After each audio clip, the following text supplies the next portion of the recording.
Hello and welcome to Friday's edition of Cracking the Cryptic, where this puzzle may look quite familiar. This is the second puzzle in Marty Sears' Rat Run series. So we did the first one a week or so back, which was 6x6. That one was called Primer.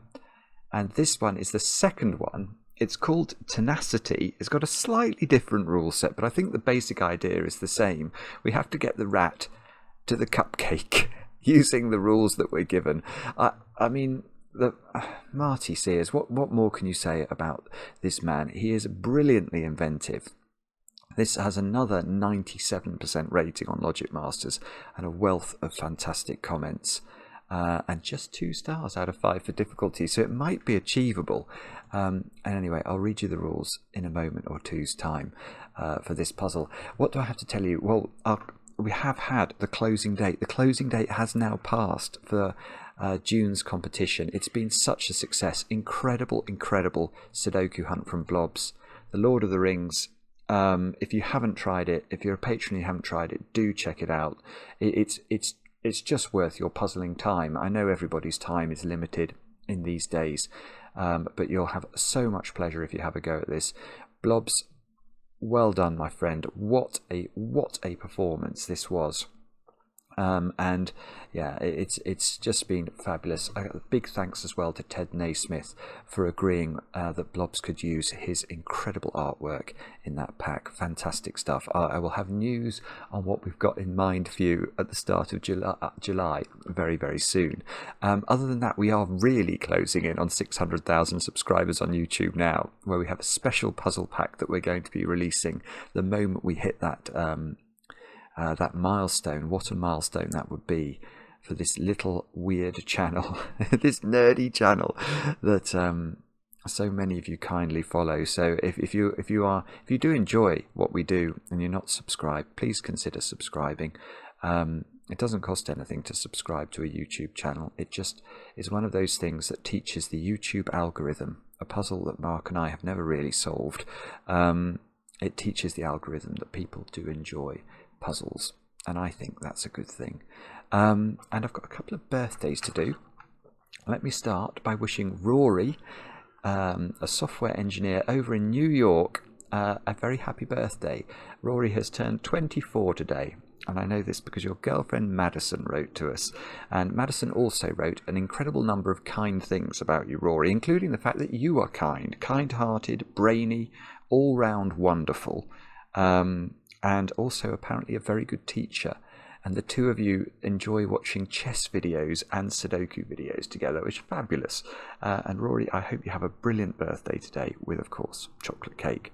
And the other birthday I'd like to do today is Tim. Tim's turned 18 over there in Sweden. And I know this, Tim, because your mum, Helena, wrote to us and said that she'd asked you what you wanted for your birthday. And your wish was a shout out on Cracking the Cryptic. Well, good grief, Tim. Thank you very much for even thinking that was a thing. And we're very happy to do it. I hope you have a brilliant 18th birthday today. Big birthday, that.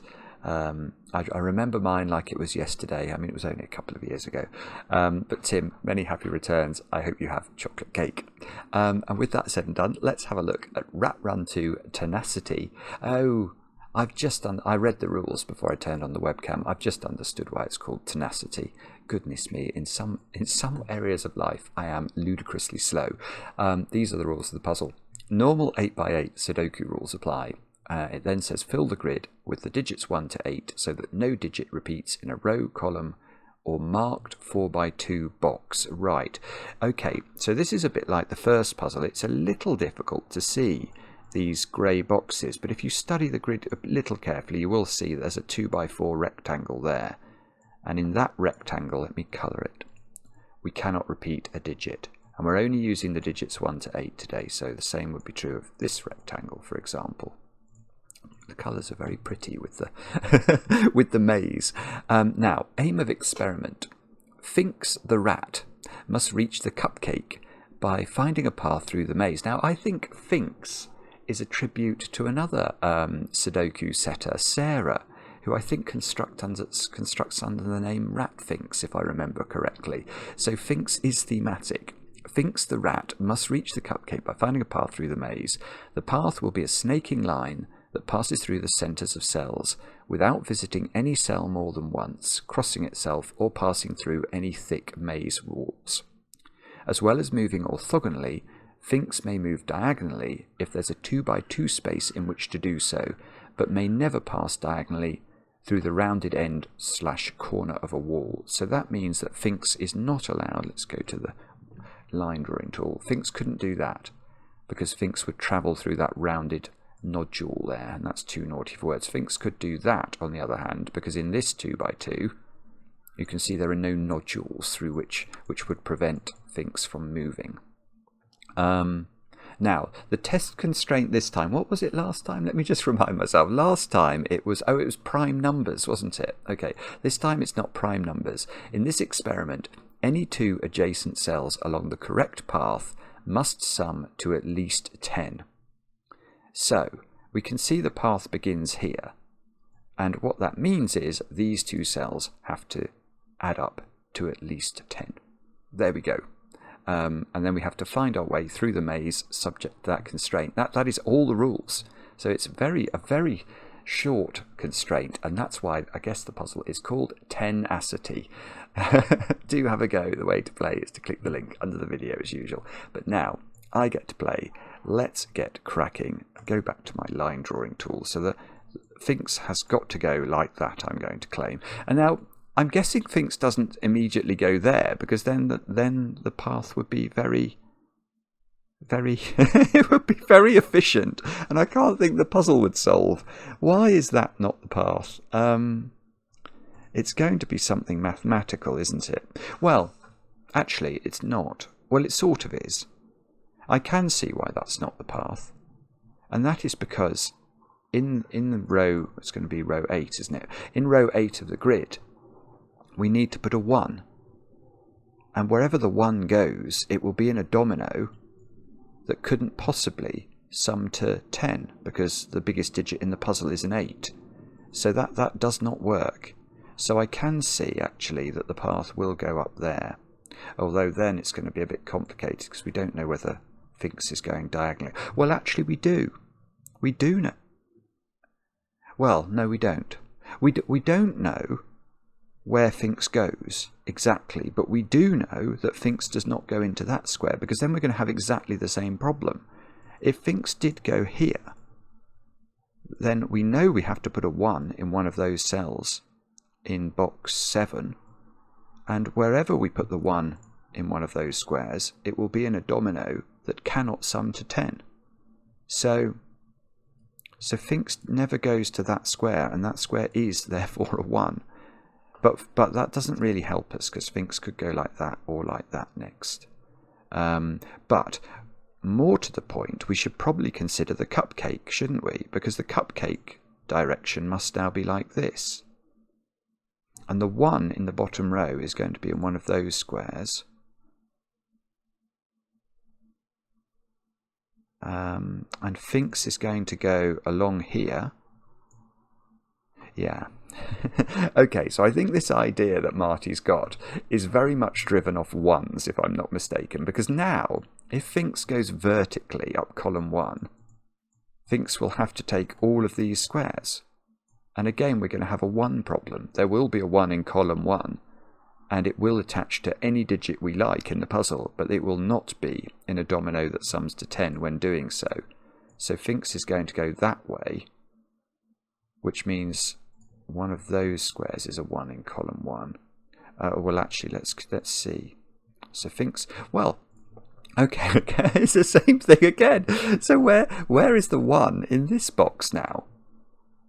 And it's going to have to be here, I think, because we can't put the 1 on the path. Oh, and that's lovely. So Finkz goes like that. And if I was a betting man, I would say Finkz is going to go that way. Because otherwise I don't see what the point of the top of the grid is. Now, why doesn't Finkz go there? Is that Is that easy to see, or am I don't know, actually. I can't immediately see why Finkz can't just cross that boundary. I bet Finkz doesn't. Me thinks that Finkz is going to go north, but me can't prove it at the moment. Right, so maybe we work with this square.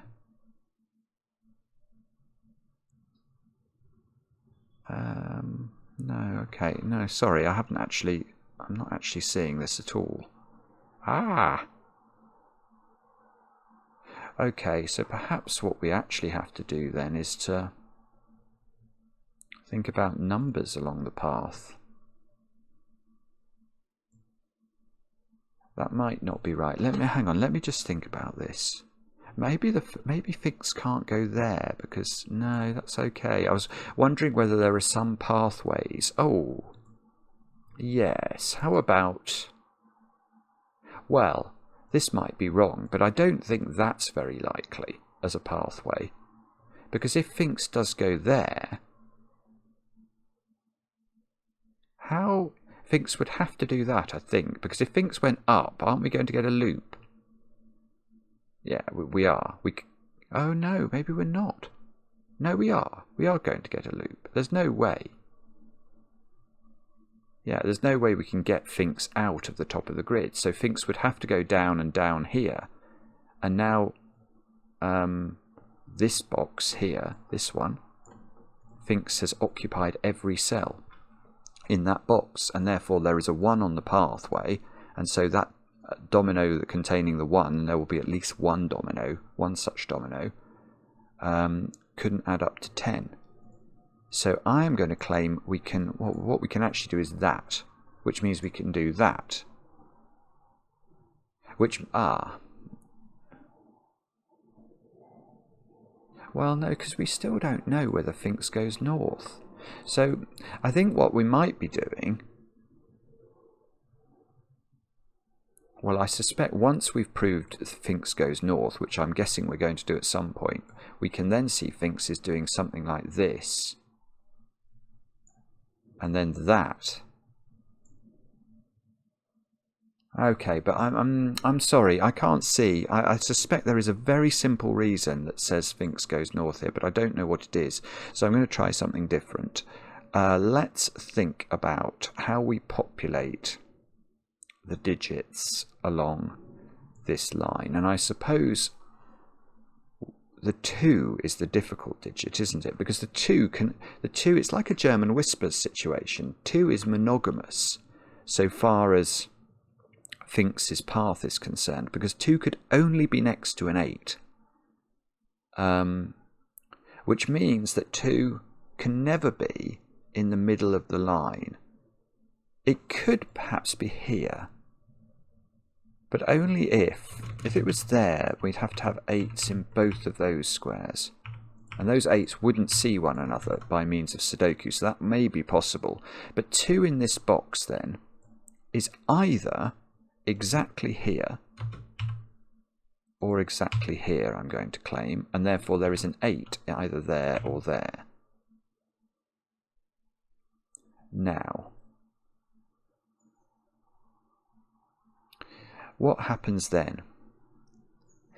Well, on the other side of the 8, again, we're going to need... So let's look at this domino or this domino. We haven't got 1 or 2 available anymore. So we're going to have... Oh, no, we could have... I was thinking we had to have 3, but that's not true. For some reason, my brain thinks that the line needs to oscillate. Well, although does it? Where's maybe 7 is the point then? Yes. Okay, let's... Because 7...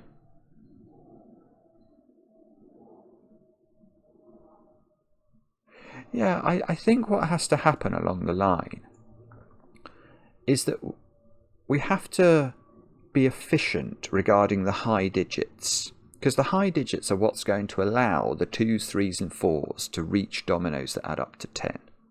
So, how could the 7 be next to the 8? Because if the 7 is next to the 8, The next two digits are 3 and 4. Well, no, they're not, are they? They look like they're 3 and 4 because I've put 2s and 8s in here. Hang on. Let's start from this end of the line and just think it through. So we go 2, 8. Now, next question. Where is 3 on this line?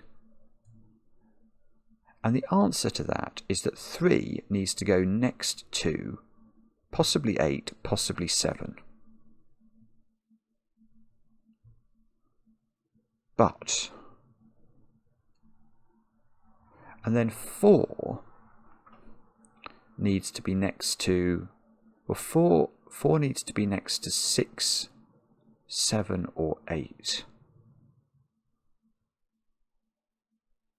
So,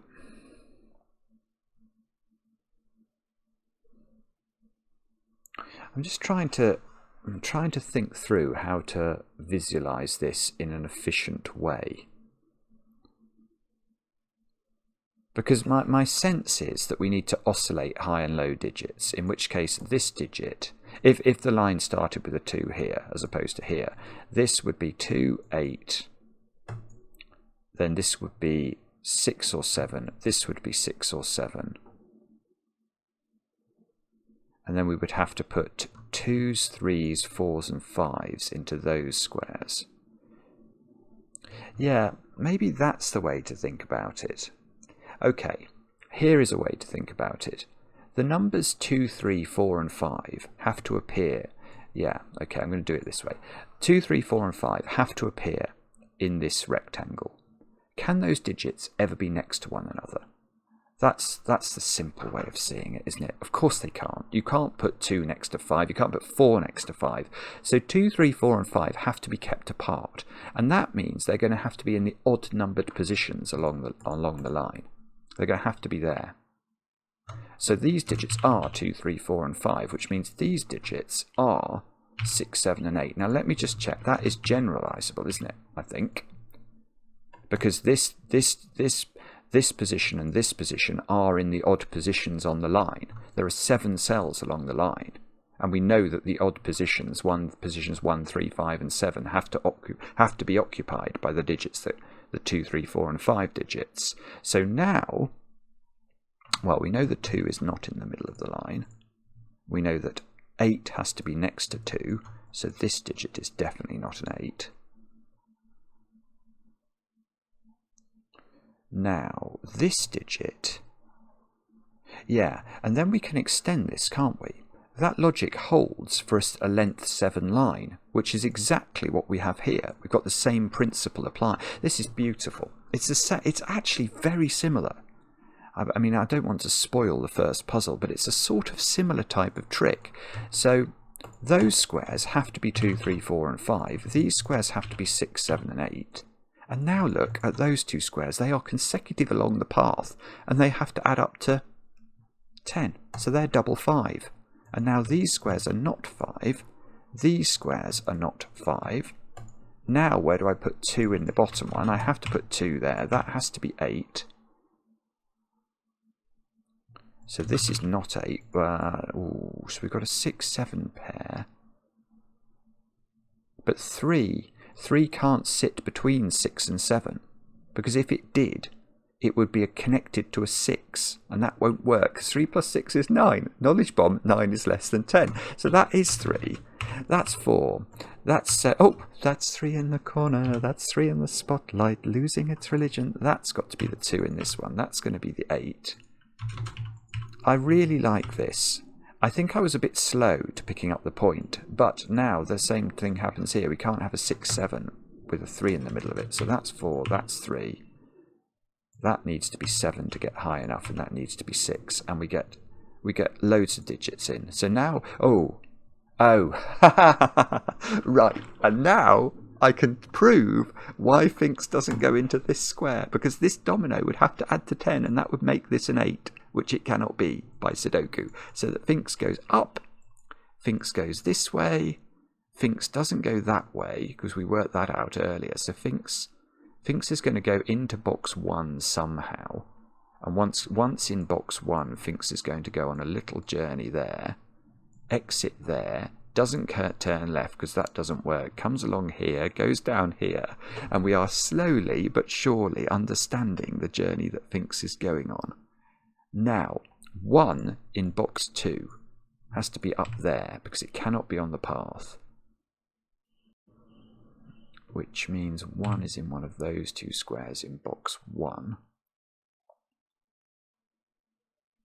Oh dear. This has to be an 8, of course, by the monogamous nature of 2 and 8 in this puzzle.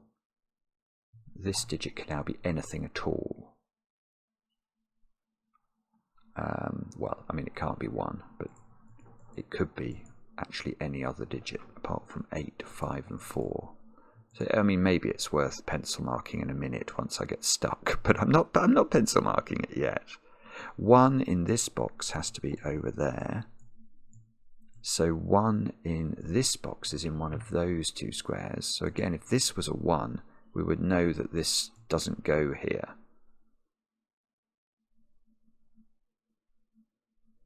Now,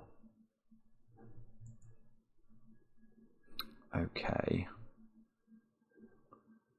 So how do we do this? So,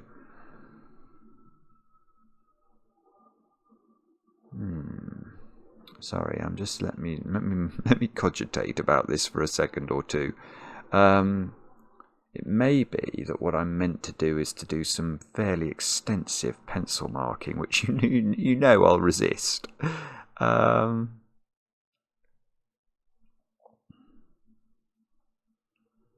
Is there some way we know what's going on at the top of the grid?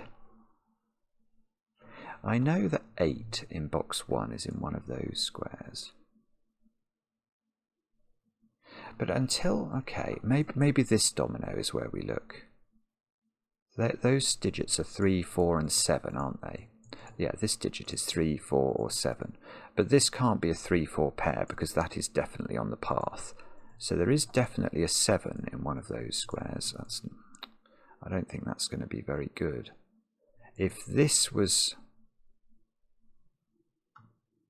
Well, okay, if this square here was a 3, how could that work?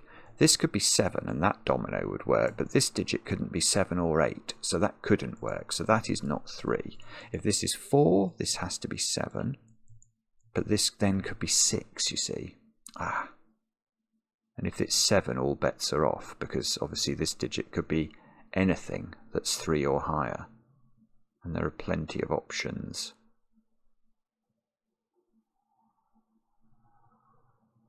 Yeah, so 7 in box 3 is actually in one of 2 places. So we could have a 15 domino. There's no problem. Well, at least I don't think there's a problem with having a whopping great domino.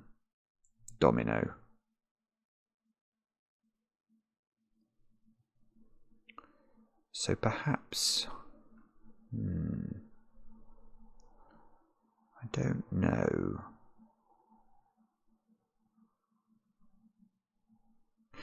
Oh, okay. No, what I was about to say was wrong as well. I was thinking about 2 in this box, where 2, obviously, it can't go in the middle of the line because it would have an 8 on both sides of it.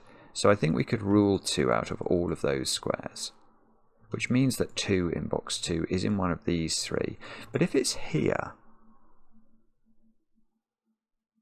I mean, that would prevent us just... No, it would be fine, wouldn't it? Because this square would be an 8, and that could be an 8, or that could be an 8. The only thing that couldn't be an 8 was that one. So I think that can be a 2.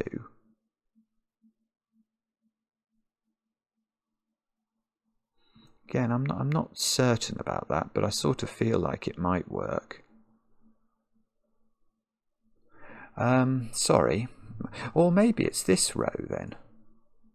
In the sense that I have at least got 5 digits that are definitely on the path. So I feel like I've got to have some high digits here, because these can't be made up of 2s, 3s, 4s and 5s consecutively.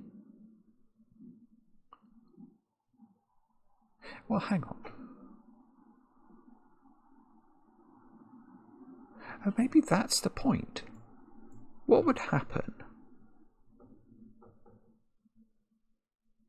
How do I... Okay, here is a question. How do I not have a 6 and a 7 in here? If I only have one of those high digits, and I plonk it in the middle of the line to be the most efficient I could be, then this domino's fine, and this domino's fine, but this domino is not fine. Because if that's a 7, and these two are both selected from 2, 3, 4 and 5, that will not work, because this domino won't add up to enough. So I need 2 high digits. I can't have 8, so I must have a 6 and a 7 in this string. And if I have a 6 and a 7 in this string, that square is not 7, so this square is 7. Which, okay, so maybe it's actually these digits I'm meant to look at, 2, 3 and 6. See, well, that's got no restriction really.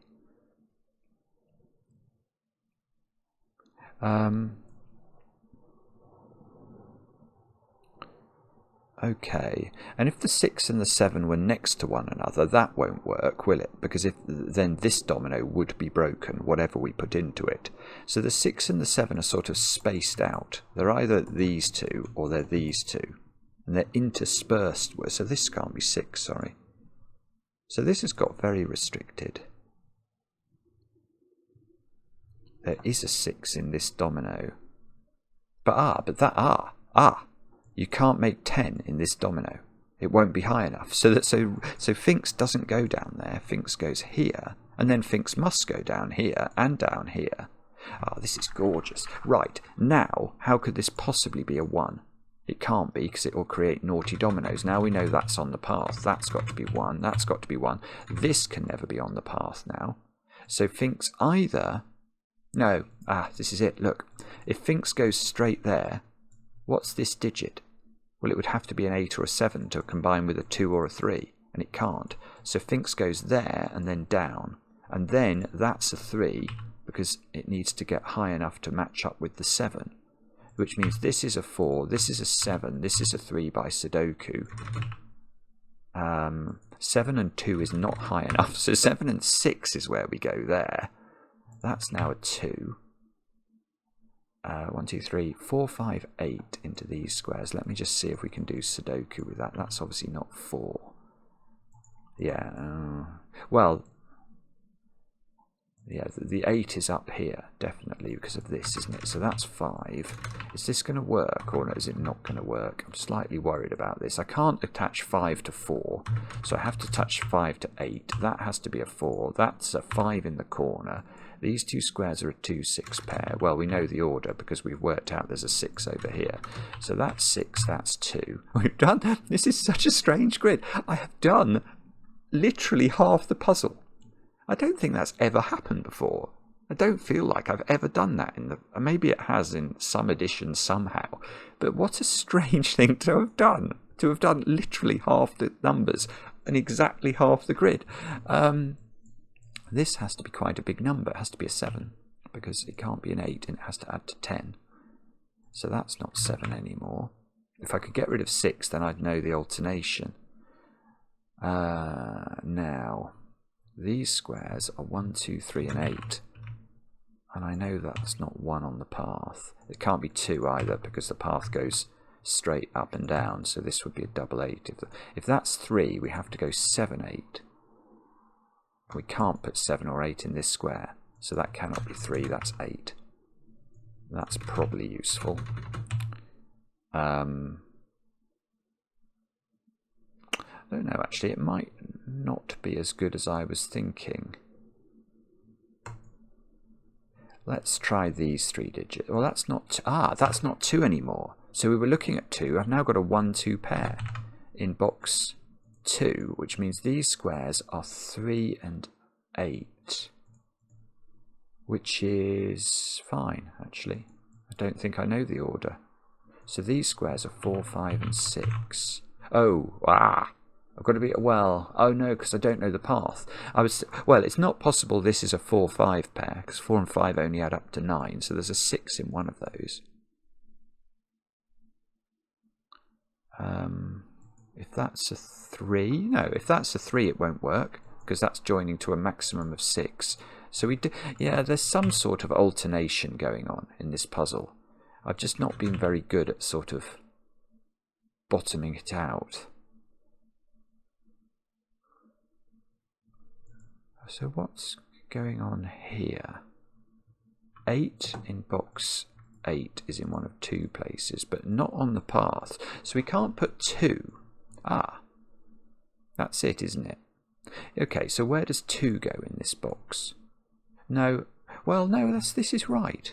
2 can't go here anymore, because that would need to be an 8, and it can't be. So these squares have to include the 2, and now they are a 1, 2, 8 triple, which means 5 goes here in the row. 5 must attach to at least another 5, so this digit is 6 or 7. That digit is a 4 by Sudoku, and now Noel, we've got to be careful here, because we don't, well no, we don't actually, because now with this being a 1-2 pair, the path never goes up here. There's no 8 to connect with it. So the path does close here, and that's beautiful, because that's going to determine the order, because we can't attach 4 to 5. So that's 6, that's 5. This is wonderful again. It's classic Marty Sears. It's just wonderful. 5 is in one of 2 places, whoopsie, in this arrangement. And now, this is 1, 2 and 8, isn't it? Let's actually put that in little digits. We can get rid of 8 from that one. Okay, maybe that's not the way to do it. What about these squares then? 3, 4, 6 and 7. And that's not 6. And that's not 7. Or 3, actually. So that's 4 or 6.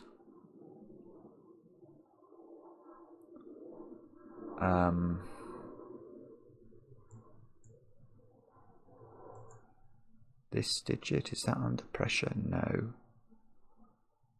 6. What about that digit's relatively restricted, look. By Sudoku of all things. That digit is 2 or 8, I'm going to claim. So if that was on the path, well, if it's on the path and it's 8, it's fine.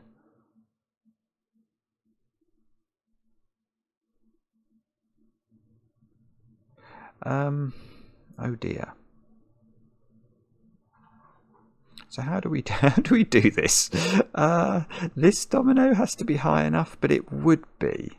The only way it's not is if it's 3, 6, but there's lots of opportunities for it not to be 3, 6.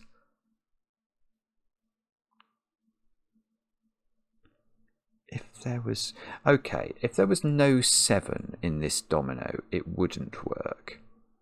Because imagine there was no 7 in this domino. How would we make the total add up to 10 at least? We'd have to go 6, 4, wouldn't we? And that would break that square. So there is a 7 in here. There's no 7 there. I mean, that's such a bad deduction. But we can. No, we can't, because we don't know where the path goes. Ah. Also, it looks very much like the path is going to go through here, because why has Marty made this such a complicated pattern in the maze? So there's probably a reason we can deduce fairly quickly that the path doesn't go straight down. But I don't know what that would be. I mean, if it goes straight down, this has to be 8, but 8 takes the pressure off everything.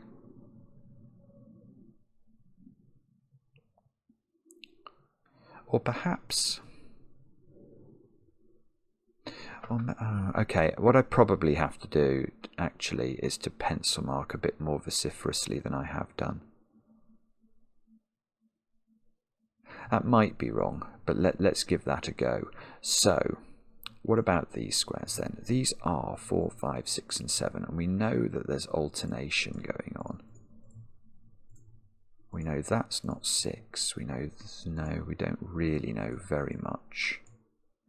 And we have to keep the 4 and the 5 apart. So this digit is under a teensy-weensy bit of pressure. It can't be a big digit. It could be a 6 or a 5 or a 4. Okay, well, okay, that's good enough. Yeah, that's good enough. This digit is 4, 5 or 6 in order to be big enough that it can marry up here. This can't be a 4, 5 pair, can it? That won't be big enough. So it must involve a 6. And if it involves a 6, that digit has become a naked single 4. Which means that... Oh, what does it mean? Well, it means these digits are now a 5, 6 pair. Still don't know the alternation along here. It's infuriating. Actually, that square can't be 4, I've just noticed. That square can't be 5. Is it Sudoku? Is that what we're missing? Let's get rid of 6 there. We'll get rid of 5, 6 here. Get rid of that 5 there. And have another think. So, if this is 8, 4, 6, 7. Ah, that wouldn't work. Right, okay. So I think we can't go along there now. But this, I might be wrong about that. But as I was doing it, I couldn't see how it would work. This would have to be 6. This would have to be 7. And this would be 3. And that would join a 3, 6 in a domino. So that's great. Well, great in the sense that we are going into Marty's little strange bit of the maze up there. Which means we have to turn that way, don't we? Right, so does that mean this digit's under pressure? Because this digit is not allowed to be desperately high. It could be 6 again. That's the highest it can be. It could be 4, only if this was 6. Oh, hang on, which box is this in? So this is 4 or 6, actually. So 1 is definitely...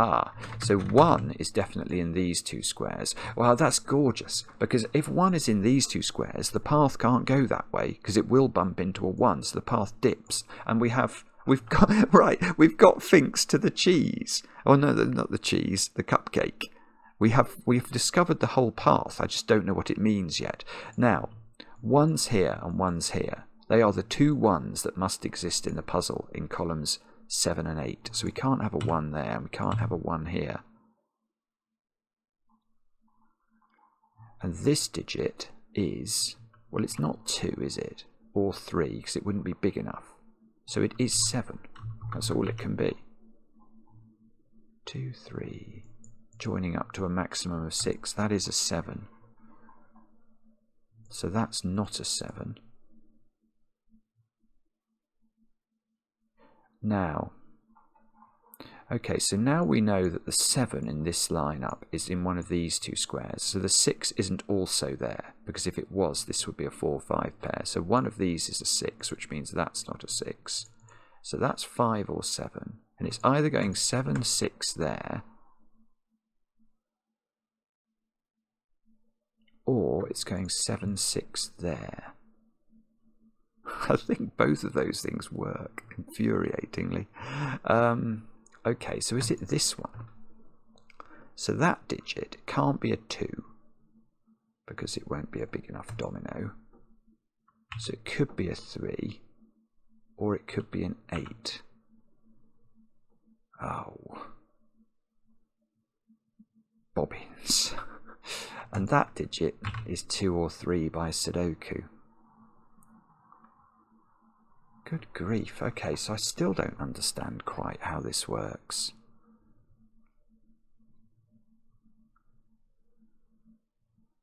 Okay. I've got a 4, 6 pair here. So that's a 3. Okay, that is going to do some things. That's a 7, that's a 6. That now is not a... I've got a 1, 2 pair and a 4, 6 pair in this column. 2, 3, 8 triple. This square is a naked single, I think. It's got to be a 1. It can't be 2, 3, 4, 5, 6, 7 or 8. So that's going to do a little bit more. Look, 1 and 2 go in. 3 goes here. That's huge. So that's 8. That's 2. That's not 2 anymore. That's now 2. So that's 1. That's 8. That's 2. That's 1. That's 3. This is 4 or 5, which makes total sense.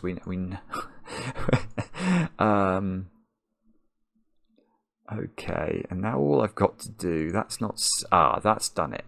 Right, look at that. That's 7's knocking a 7 out of this square. So we know the alternation along here is now these two are both high. So that's got to be 7, 6, which means that's 5, that's the 4, that's the 5, that's the 6, and that's the 4. What a beautiful puzzle. Good grief. I hope that's right. Let's click tick. Yes. Experiment completed successfully. Cells visited 41. Okay. Finkz continues to surpass predicted outcomes across all 4 cognitive performance metrics and will therefore progress to a full-size maze in stage 3 with no further training required. Well done, Finkz. That is absolutely wonderful. I was a bit slow to a couple of points there, but I loved it. I loved every minute of that, as usual, with the Marty Sears puzzle. That is what you get. Bang for your buck. You engage with the Marty Sears puzzle, and you will be entertained royally until you finish it. Let me know in the comments how you got on. I enjoy the comments, especially when they're kind, and we'll be back later with another edition of Cracking the Cryptic.